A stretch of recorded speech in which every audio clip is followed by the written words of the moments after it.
오늘 함께 나눌 말씀 사도행전 14장 1절에서 7절입니다. 사도행전 14장 1절에서 7절 말씀입니다.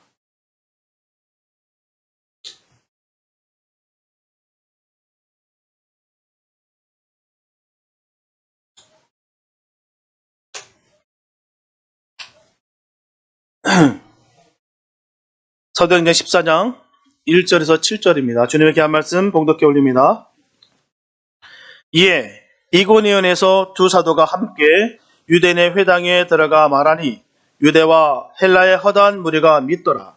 그러나 순종치 아니하는 유대인들이 이방인들의 마음을 선동하여 형제들에게 악감을 품게 하거늘 두 사도가 오래 있어 주를 힘입어 담대히 말하니 주께서 저희 손으로 표적과 기사를 행하게 하여 주사 자기 은혜의 말씀을 증거하시니 그 성내 무리가 나뉘어 유대인을 좇은 자도 있고 두 사도를 좇은 자도 있는지라. 이방인과 유대인과 그 관원들이 두 사도를 능욕하며 돌로 치려고 달려드니 저희가 알고 도망하여 루가오니아의 두 성 루스드라와 더베와 및 그 근방으로 가서 거기서 복음을 전하니라. 아멘. 인간은 누구나 존중받고 싶어하는 욕구가 있습니다. 그래서 무엇이든지 자기 중심적으로 이루어지길 간절히 바란다는 거예요. 대부분의 인간의 심리적 문제를 살펴보게 되면 그 중심에는 언제나 인정받고 사랑받고 싶다는 욕구가 있고 내가 이 세상의 중심적 존재이고 사랑받고 있다고 느끼면 안정감을 찾는다고 전하고 있습니다. 하지만 반면에 자기가 원하고 바라는 대로 진행되지 않거나 아니면 사사건건 딴지를 걸어서 방해를 받는다면 기분과 감정이 상하게 되어 있습니다. 그러면 하고자 하는 일들이 아무리 작은 일일지라도 세상에서 가장 힘들고 어려운 일들이 될 것입니다. 그래서 인간은 이성에 의해 움직이지 아니하고 오히려 감정에 의해 움직이고 있다고 할 수가 있을 것입니다. 그래서 독일의 철학자 니체는 인간은 행동을 약속할 수는 있으나 감정을 약속할 수는 없다라고 전했습니다. 이처럼 인간은 감정에 의해서 움직이게 되어 있고요. 길들어지게 되어 있다는 것입니다. 결국 어려움이 반복적으로 진행이 되면 자신감과 의욕이 상실되고 급기야 현실을 도피하게 된다는 것입니다. 그런데 우리가 상한 감정에 치우쳐 지쳤을 때 우리의 심정을 헤아려주는 이가 있다면 그것은 실로 큰 위로가 될 것입니다. 내가 혼자가 아니고 나를 이해해주는 이가 있다는 사실만으로도 우리는 큰 위안을 얻는다는 거예요. 거기에 더하여 내가 겪고 있는 어려움을 극복한 이들의 이야기를 들을 때면 나도 이겨낼 수 있어라는 자신감이 들기도 합니다. 분명한 것은 하나님을 믿는 그리스도인들은 악한 환경을 이기며 사는 사람들입니다. 분명하게 성경 속에 나오는 위대한 인물들은 믿음을 가지고 수많은 역경을 극적으로 극복하였기 때문에 믿음의 조상들이라 말하는 것입니다. 특별히 바울 서신을 읽어보게 되면 사도 바울은 항상 자신의 일에 대해 혹평하며 비하하는 사람들과 늘 직면했어요.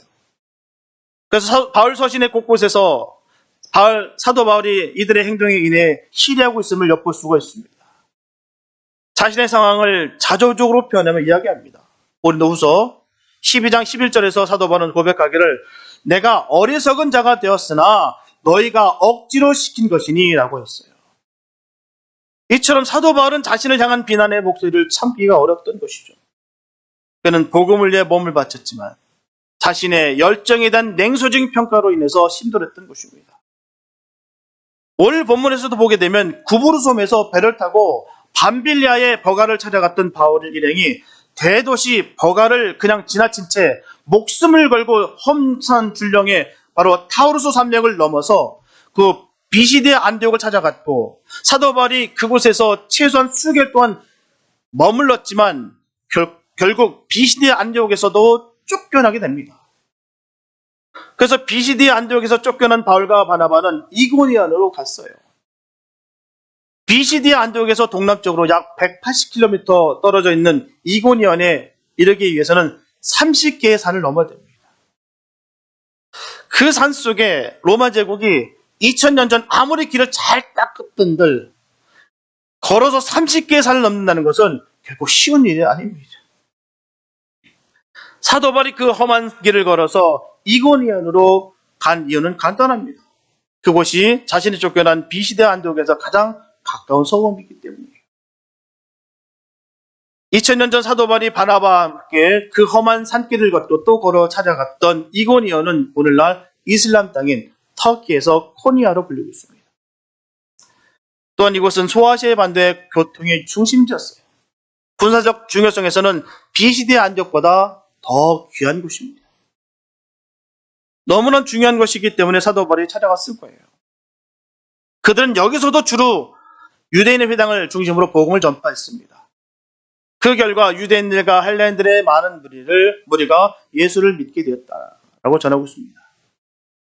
그러자 여기서도 변함없이 강팍한 유대인들이 이방인들을 선동하여서 바울과 바나바에게 혐오감을 갖도록 선동했어요. 그럼에도 불구하고 사도들은 이고니온에 계속 머물면서 담대히 목숨을 전합니다. 그러자 이고니온 사람들은 유대인들의 편의 선자와 사도들 편의 선자들로 나누게 됐고요. 유대인 편의 선자들이 관원들을 앞세워서 사도들을 핍박하기 시작합니다. 결국 바울과 바나바는 이고니온을 떠나서 루가오니아의 두 성인 루스드라와 더베 그리고 그 근방에 가서 복음을 전하게 됩니다. 이 두 성은 그들의 제1차 선교 여행의 마지막 선교지였어요. 오늘은 특별히 종료주일입니다. 예수님이 십자가 못 박히기 전에 그 못 박히기 위해서 예루살렘 성으로 입성했을 때 군중들은 어떻습니까? 종려가지를 흔들면서 호산나 다윗의 자손이라고 열렬히 주님을 환영했습니다. 그러나 곧 그들은 돌변하여서 예수님을 십자가 못 박는 군중들이 되었다는 것이죠. 앞으로 십자가에 달리실 모든 일들을 아시면서도 그들의 환영을 받으신 그 예수님 마음은 어떠셨을까요? 너무나 아프셨을 것입니다. 오늘 사도 바울이 이고니온에서 그들을 위해서 생명을 걸고 복음을 전했는데도 불구하고 그들에게 핍박을 받고 쫓김을 받습니다. 지금의 우리 시대도 마찬가지예요.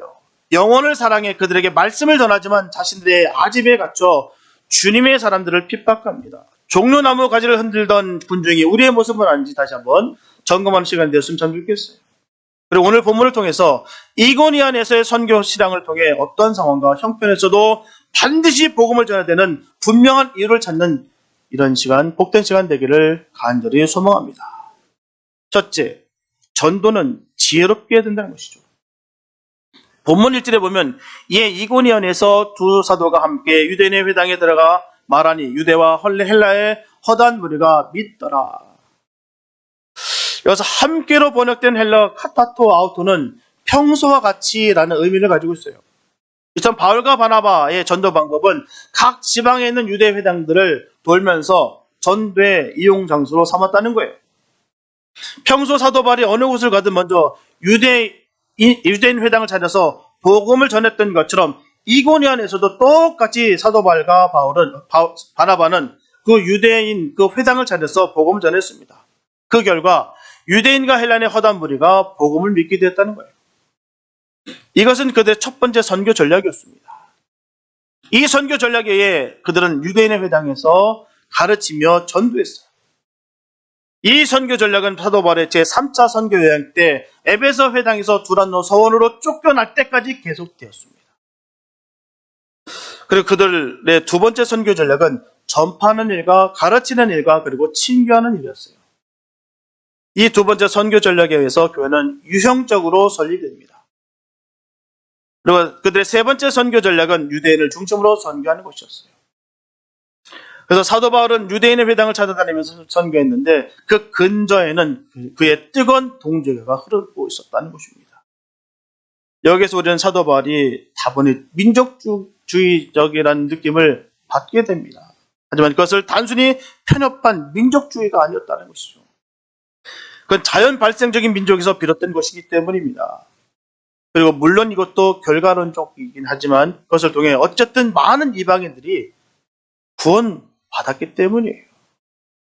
그래서 극과 극에 있던 헬라인과 유대인의 허다한 무리가 사도 바울로부터 전해들은 복음을 믿었던 것은 복음의 보편성 덕분입니다. 천하 만물과 천하 만민을 창조하신 그 하나님의 말씀이 인간의 피부색이나 국적이나 출신 지역에 상관없이 모든 인간에게 보편성을 지닌다는 것은 너무나도 당연한 것입니다. 하나님께서 이 모든 천지를 만드시고 지으셨어요. 운행하십니다. 그분의 말씀이기 때문에 그 말씀으로 말미암아 우리가 은혜 받고 변화되는 거예요. 분명한 것은 그 하나님의 말씀이 보편성을 지녔기 때문에 정말 극동에 있었던 우리 조상들에게 복음이 전파됨으로 말미암아 그로 인해서 우리에게도 똑같이 지금 하나님의 말씀이 그 생명의 말씀으로 역사하고 있는 것입니다.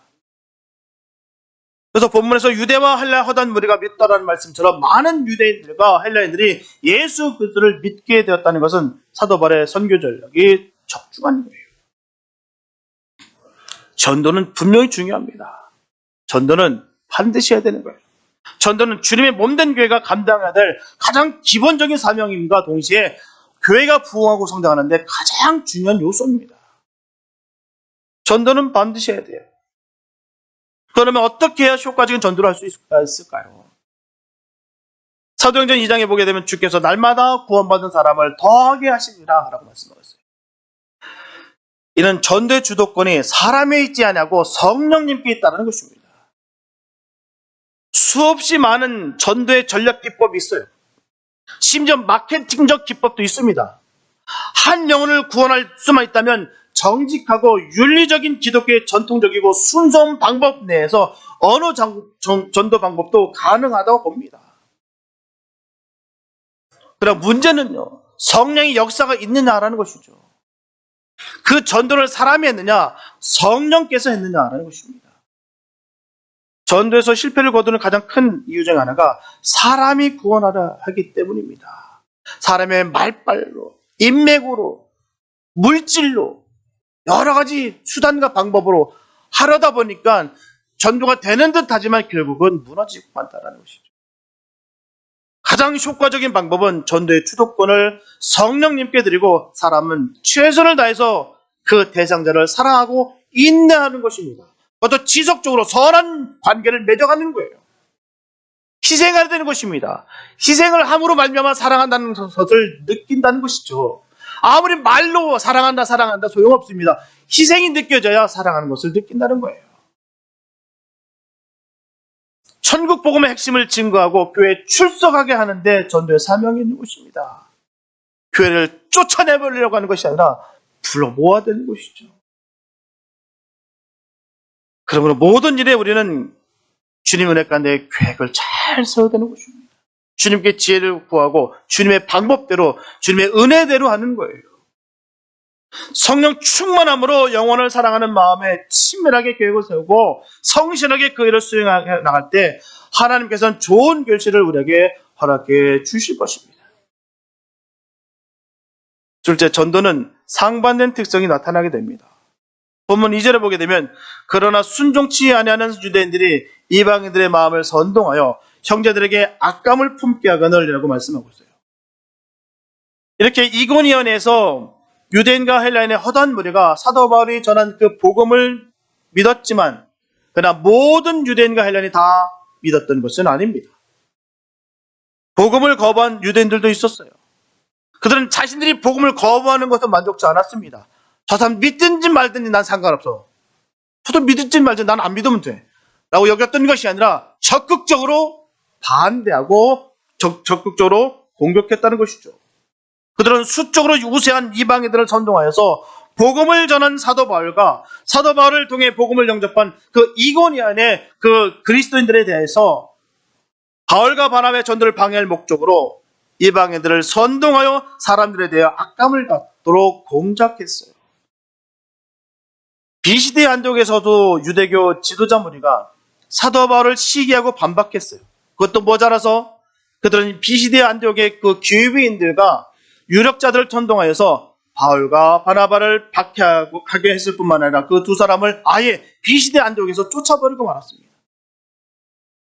그 똑같은 일이 이고니온에서도 그대로 반복됐어요. 복음을 거부한 유대인들은 이고니온의 이방인들을 선동하는 악행을 저질렀고요. 그곳의 이방인들은 유대인들의 선동에 빠져서 의로운 사도 바울과 복음을 영접한 그리스도인들에게 악감을 품는 무지를 범하게 됩니다. 그리고 그들이 서로 합세하여서 사도 바울을 돌려쳐 죽이려 함으로 말미암아 사도 바울은 이고니안에서 피신해야만 했어요. 결국 그들이 사도 바울을 이고니안에서 쫓아낸 셈입니다.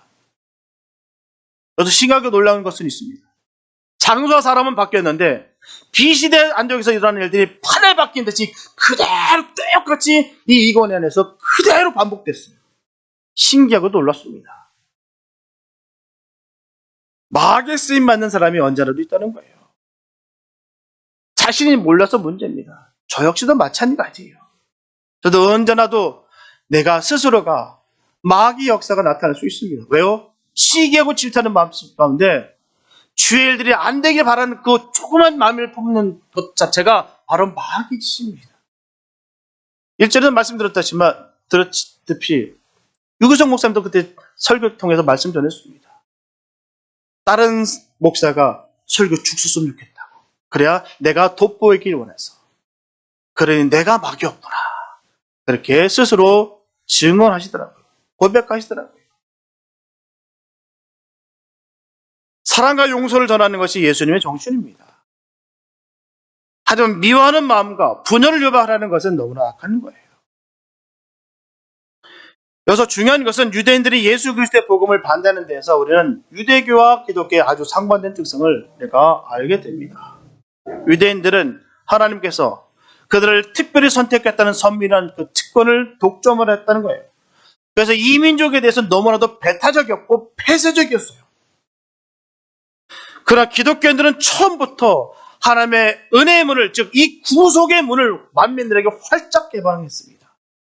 그 사람이 어떤 피부색을 갖고 있었던, 어떤 혈통을 갖고 있었던, 어떤 죄인이든 어떤 악한 것을 했던 상관없이 예수 믿음으로 말미암아 변하게 하겠다는 것입니다.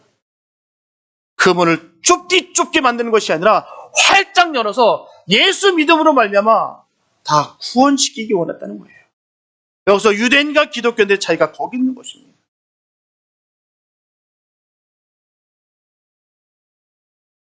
유대인들의 이런 폐쇄적 특성은 그들이 율법과 예언의 진리를 잘못 이해하면서 온 거예요. 율법적으로 다 가로막으면요, 예수 믿을 사람은 없습니다. 또한 죄인들 예수 믿으면 안 됩니다. 깨끗하고 착한 사람들이 예수 믿어야죠. 저 크각무도한 죄인들이 예수 믿으면 어떡합니까? 우리도 같이 떠리로 넘어가는데 또 번듯하고 잘 살고 세상에서도 좀 명망이 높고 그런 사람들이 예수 믿어서 우리 함께 해야죠. 그래야 나도 번듯하니까.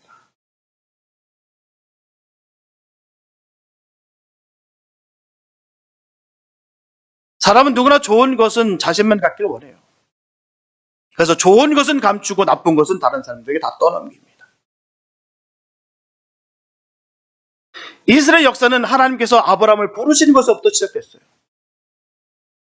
하나님께서 아브라함을 선택하시는 것은요, 아브라함 자신을 위한 것이 아닙니다. 이 세상의 구원이라는 보다 광범위한 목적을 위해서 그를 부르시는 거예요.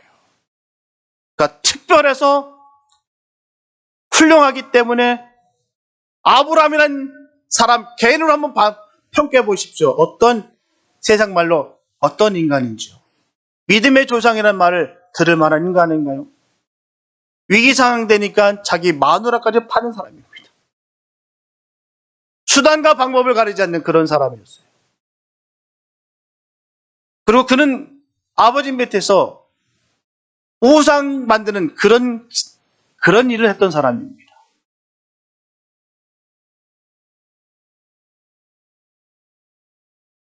그런데 불구하고 주님께서 그를 만나 주셨고 믿음의 조상 삼아 주셨습니다. 창세기 12장 3절과 22장 18절에 보면 분명하게 너로 인해 땅의 모든 족속이 구원을 받을 것이다 라고 약속하셨어요. 아브라함에게 2번이나 이렇게 말씀하셨습니다.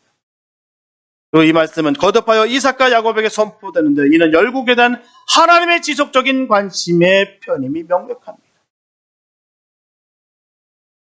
하나님께서는 결국 선교적 사명을 위해서 아브라함과 그의 후손들을 열국에서 분리해서 선택하신 거예요. 따라서 우리는 이스라엘의 선택이 특권과 우월성을 철학하시는 것으로 오해서는 안 됩니다. 그들이 엄청난 민족이기 때문에 훌륭하기 때문에 주님께서 이스라엘 선택하셨다는 생각 버리십시오. 분명히 성경에서도 지극히 작다라고 분명히 얘기했어요. 이스라엘 민족만큼 작은 민족이 없습니다. 나라가 없어서 그냥 유랑민족 됐던 민족이 바로 이스라엘 민족입니다.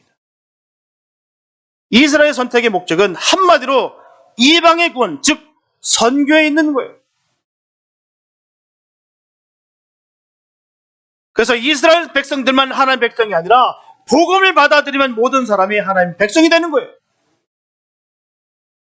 주님의 피 묻은 손으로 우리를 인쳐주셨기 때문에 우리가 칭이 혜택했기 때문에 우리가 이런 겁니다. 한번 우리 다 까볼까요? 얼마나 우리 속이 얼마나 지저분하고 더러운지요. 그런데도 불구하고 우리 주님께서 우리를 자녀 삼아 주셨습니다. 그 사랑 가운데 우리가 의롭다 여기는 거예요. 주님 보시기에는요, 거기가 거기입니다.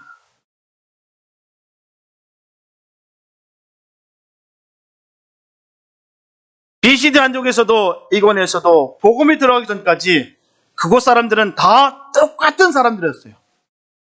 죄인이었습니다. 용서받지 못할 죄인이었어요. 온갖 죄를 다 하던 그런 죄인이었습니다.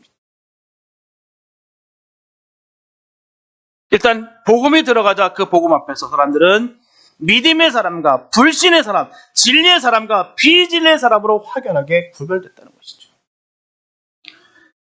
사도행전 13장 46절에서 48절 말씀 보면 바울과 바나바가 담대히 말해 가로되 하나님 말씀을 마땅히 먼저 너에게 전할 것이로되 너희가 버리고 영생 얻음에 합당치 않은 자로 자처하기로 우리가 이방인에게로 향하노라. 주께서 이같이 우리를 명하시되 내가 너를 이방의 빛을 삼아 너로 땅끝까지 구원하게 하리라 하셨느니라 하니 이방인들이 듣고 기뻐하여 하나님의 말씀을 찬송하며 영생을 주시기로 작정된 자는 다 믿더라.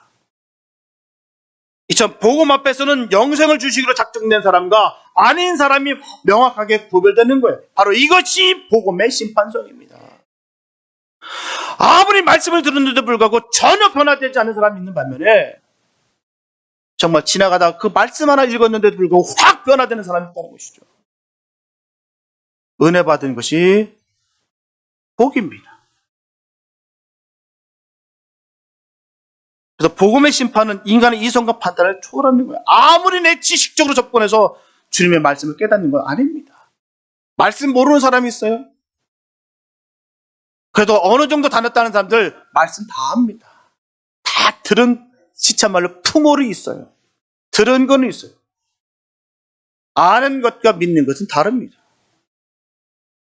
이 말씀이 믿어지고 내가 죄인인 것을 깨닫는 것, 그로 인하여 주님께서 나를 건져내 주신 것에 감사하는 것, 그 주님 때문에 내가 천국 갈 수 있다는 것, 이게 믿음이에요. 이게 신앙입니다.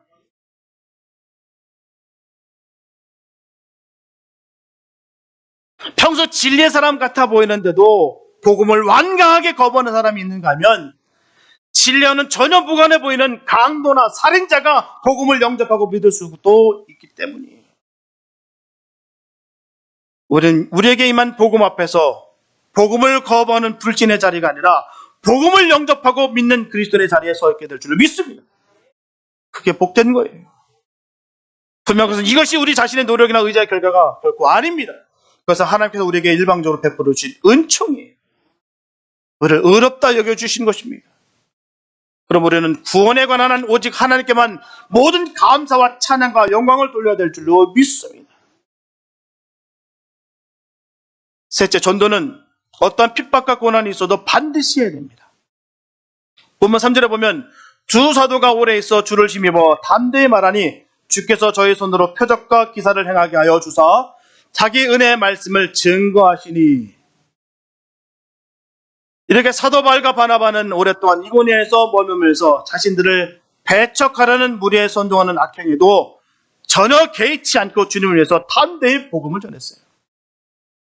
생명을 조금 더 귀한 것으로 여기지 않았다는 거예요. 주님께서는 표적과 기사로 당신이 그들과 함께 하심을 친히 보여주셨습니다. 이처럼 사도 바울이 온갖 박해와 시련과 고난 속에서도 일평생 주님의 증인으로 살기를 마다하지 않았다는 것은 자신이 주님의 증인으로 살아갈 때 주님께서 언제나 자신과 함께하고 계심을 확인시켜 주셨기 때문입니다. 그런 은혜가 있길 바랍니다. 주님 나와 함께 하심을 늘 깨닫기를 축복합니다.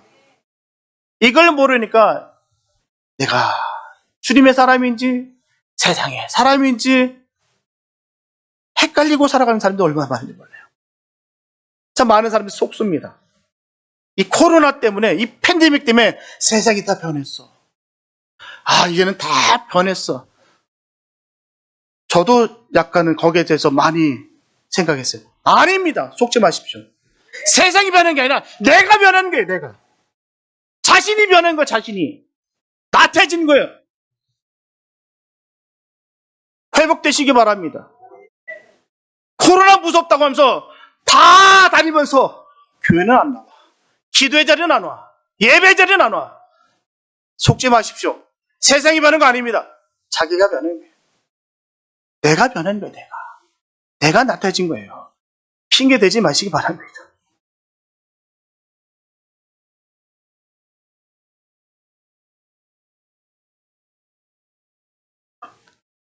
주님 함께 하심을 늘 누리시길 축복합니다. 주님 함께 하시면 두려울 게 없어요. 만약 주님의 증인이 되어 주님의 말씀을 쫓아 사는데도 불구하고 주님께서 함께 하심을 확인시켜 주시지 않는다면 그런 주님은 죽은 목석과 다를 바가 없기 때문에 그런 주님을 믿을 필요가 어디에도 없을 것입니다. 이런 확신을 맛보기 위해서는 믿음의 결단이 반드시 필요한 거예요. 믿음의 결단도 없는데 무슨 주님의 확신을 얻으려고 그렇게 하십니까? 자꾸 머리로만 자꾸 굴려보십시오. 자꾸 성경 공부만 해주셔도 되는지요? 아닙니다. 그러니까 믿음의 결단이 있어야 되는 거예요. 믿음의 결단이 있어야 하나님께서 우리에게 확실한 증거 보여주신다는 거예요. 만약 누군가가 주님을 믿는데도 주님께서 자신과 함께 해주심을 단 한 번도 확인할 수 없다고 말한다면 그것은 그 사람이 그동안 주님의 말씀에 단 한 번도 자신을 던져본 적이 없다는 겁니다. 던져보십시오. 한번 주님께 확실하면 던져보십시오. 어떤 일들이 벌어지는가요? 그래서 기도의 사람들이 왜 기도의 사람들이냐? 그 영적인 것을 체험했기 때문이에요. 맛봤기 때문에 하는 것입니다. 기도가 재밌습니까? 그 은혜가 기뻐서 하는 것이죠. 그 맛을 못 보면 그 기도하는 게 얼마나 지긋지긋한데 길던데요. 근데 그 맛을 안 사람은 기도할 때마다 주님께서 함께 하시면 깨닫기 때문에 기쁩니다. 주님이 나에게 말씀하시는 게 느껴지고요. 그 숨소리가 느껴집니다. 그렇기 때문에 기도하는 거예요. 우리가 그런 걸 못 받았다고 한다면 우리가 회개하시기 바랍니다. 또한 회복하시기 축복합니다. 세상이 바뀐 거 아니에요. 주님이 바뀌지 않으셨습니다. 주님이 능력이 없으신 거 아니에요. 우리가 바뀐 거예요. 우리가 병든 거예요. 우리가 지금 나태한 겁니다. 착각해서 우리가 회복돼야 돼요. 하나님은 살아계신 하나님이십니다. 온 천하 만물을 지으신 하나님이시고요. 주님의 능력이 미치지 않는 곳이 없습니다. 그 주님을 믿으시고 주님과 함께 하실 축복합니다. 내가 오늘 주님께 다 맡겼을 때 그런 역사가 이루어지는 거예요. 아무리 슬프고 힘든 일일지라도 주님 앞에 딱 무릎 꿇었을 때 주님께서 주신 놀라신 그 은혜 가운데 회복되는 거예요. 이 회복이 없으면요, 살아갈 수가 없고 일할 수가 없어요. 주의 일을 감당할 수가 없습니다. 이런 게 없으면요, 하루라도 12번도 때려치고 싶을 때가 얼마나 많은데. 근데 주님께서 주신 그 놀라신 은혜 때문에 회복되는 거예요. 그래서 죽든지 살든지 난 주님의 것이다. 살아 죽으나 난 주님의 것이로다 라고 선포하며 나갈 수 있다는 것입니다. 속지 마시기 바랍니다. 세상 안 바뀌었어요. 우리가 바뀌었습니다. 회복하시길 축복합니다. 언제 주님께 던지시기 바랍니다. 보면 4절과 5절에 보게 되면 그 성내 무리가 나뉘어 유대인을 쫓은 자도 있고 두 사도를 쫓은 자도 있는지라 이방인과 유대인과 그 관원들이 두 사도를 능욕하며 돌로 치러 달려드니 이렇게 유대인들의 방해 공작이 자행되고 있음에도 불구하고 사도들은 계속해서 담대히 복음을 전했어요. 그 결과 이고니한 백성들은 유대인 추종자와 사도를 따르는 자들도 크게 나뉘어져 심각한 사회적 문제로 대두됐어요. 그러자 관원들은 외지에서 들어온 두 사도들을 핍박하기 시작합니다. 그들이 이고니온의 관원들까지 끌어들여 관원들의 비호 속에서 바울과 바나바를 합법적으로 돌로 쳐 죽이려 했다면 그들이 바울과 바나바를 얼마나 흉악한 인간으로 범했을지 아주 충분히 짐작하고도 남습니다. 아주 파렴치하고 극악무도한 사람으로 매도했다는 거예요. 너무나 잔인할 정도로 매장시킨 거예요. 물어뜯은 것입니다. 이와 같이 선교사들에게 있어서 생명을 위협하는 밖에는 타지역 선교를 촉진하는 하나님의 신호와 같은 것입니다. 보면 6절과 7절에 보면 저희가 알고 도망하여 루가니아의 두성 루스드라와 더베와 및 그 근당으로 가서 거기서 복음을 전하리라. 바울과 바나바는 어쩔 수 없이 이고니온을 떠나 그들의 마지막 선교지 바로 루스드라와 더베로 가서 복음을 전했습니다. 분명한 것은 이고니온에서 복음을 거부한 유대인들의 선동과 모함과 살해 위협이 결과적으로 사도 바울의 발걸음을 루스드라로 향하게 되는 거예요. 바로 여기서 우리는 하나님의 신비로운 그 섭리를 확인하게 됩니다.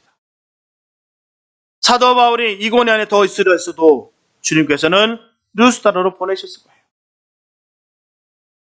이고니온의 유대인의 무리가 사도 바울을 돌려 쳐 죽이려는 악행을 서슴지 않았기 때문에 루스드라로 갔지만 거기서 무슨 일이 벌어집니까? 영적 아들 디모데를 만나게 됩니다. 사도 바울이 본문 속에서 루스드라를 찾아가 디모데를 만남으로 말미암아 어떤 일이 벌어집니까? 신약성경 디모데 전서가 기록됐어요. 후에 사도 바울이 에베소 교회를 목회하던 디모데에게 바른 교회 운영과 목회의 지침을 주기 위해서 써보낸 디모데 전후서는 목회 서신으로 지금도 불리고 있습니다. 특히 참수형을 당하기 직전 그 임박한 자신의 죽음을 내다보면서도 로마의 지하 감옥에서 생애 최후로 써보낸 디모데 후서는 사도 바울의 유언장입니다. 그래서 디모데 전후서는 교회를 이루고 있는 우리 개개인에 어떻게 주님의 몸된 교회를 바르게 읽어갈 수 있는지, 또 우리의 호흡이 멎는 순간까지 우리가 어떻게 참된 신앙의 마음과 자세를 견지할 수 있는지를 일깨워주고 있습니다. 하나님의 역사는 실수와 실패가 없습니다. 빈틈이 없어요. 정확하십니다. 그러므로 아무리 극한 상황에 몰려 있어도 두려울 것이 없습니다. 하나님 함께 하시면 됩니다. 함께 하는 것이 귀한 거예요. 그런 믿음의 결단과 믿음이 있게 되시 축복합니다. 믿음의 사람들을 성도가 갖고 수 있는 자존심은 거기 있는 거예요. 툭하면 삐지고 내 거 건드렸다고 팍 돌아서는 것 자존심 아닙니다. 내가 죽을지언정 주님의 복음 전하는 것, 내가 어느 곳에 있든지 주님의 역사 함께하는 것, 그게 성도의 자존심입니다. 아실 것도 없고 억울할 것도 없습니다. 주님과 함께하면 됩니다. 그게 성도의 길이에요. 그게 주님께서 쓰시는 사람들의 길일 줄 믿습니다. 오늘 본문에는 바울과 바나바를 통해서 깨닫게 되는 하나님의 두 가지 계율이 있어요. 첫째, 듣든지 안 듣든지 전해야 됩니다. 둘째, 때를 얻든지 못 얻든지 전해야 되는 거예요. 정확합니다. 듣든지 안 듣든지 때를 얻든지 못 얻든지 반드시 전해야 되는 거예요. 이후에도 끊임없는 모함과 박해와 시련과 살해 위협에 시달린 사도 바울의 삶은 그 인생길이 여러 번이나 자신의 뜻과는 다르게 전개됐어요. 자신과 원하는 데는 된 적 없습니다. 수많은 어려움들, 시험들 부딪히고 충돌되고 수없이 매를 맞고 살해 위협과 강에도 또한 바다에도 산에도 강도로 그의 삶을 열가면 정말 끔찍합니다. 인간으로서는 도저히 감당할 수 없어요. 그러나 사도 바울이 위대한 것이 아니라 주님이 위대하십니다. 주님께서 그를 사용하셨기 때문에 그 어느 곳에 가든 무엇을 하든 주님의 복음을 전했으며 그 은혜 가운데 주님의 나라가 확장됐습니다. 복음이 확장됐다는 거예요. 분명히 인간의 머리로는 도저히 상상할 수조차 없는 신비로운 하나님의 섭리를 이루어가는 과정이었다는 것입니다. 그래서 사도 바울은 하나님의 그 신비로운 섭리 손길에 자신의 삶을 기꺼이 맡겼어요. 저와 여러분들도 하나님의 신비로운 섭리의 도구로 쓰임받는 삶보다 더 귀한 삶이 없음을 기억하시기 바랍니다.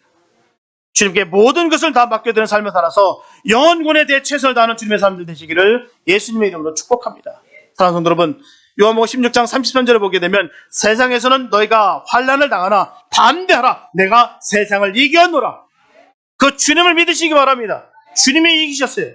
우리는 못 이겨요. 그러나 주님이 이기셨기 때문에 우리는 이겼습니다. 이제 주님은 불안에 떠는 제자들에게 세상과 죽음과 사단을 이기신 주님이 함께하니 담대하라 분명히 전하셨습니다. 주님은 지금도 우리의 모든 죄를 용서해 주시고 하나님의 자녀되게 하시며 우리와 함께 하십니다.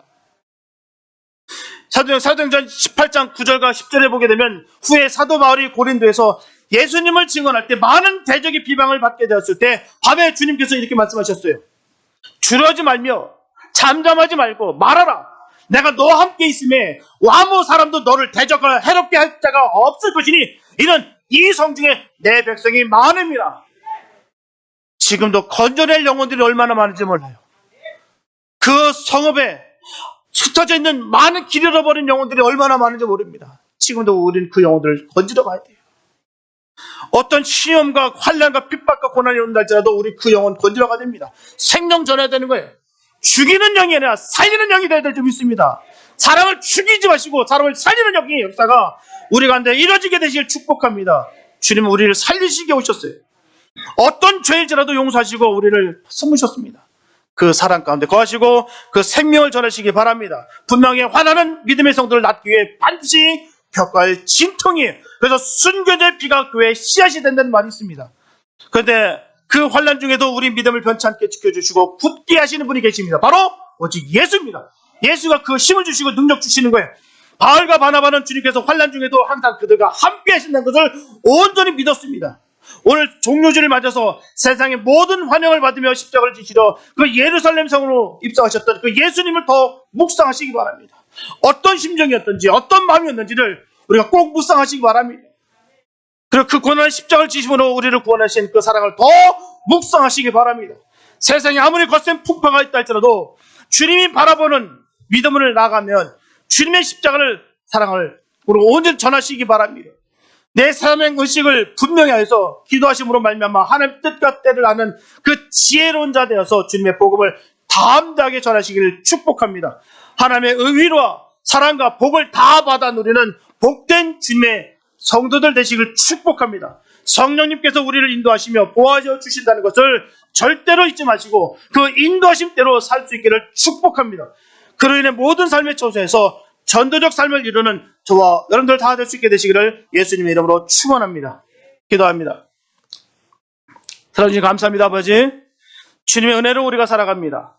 주님의 은혜로 말미암아 우리가 하나님 자녀가 되었습니다.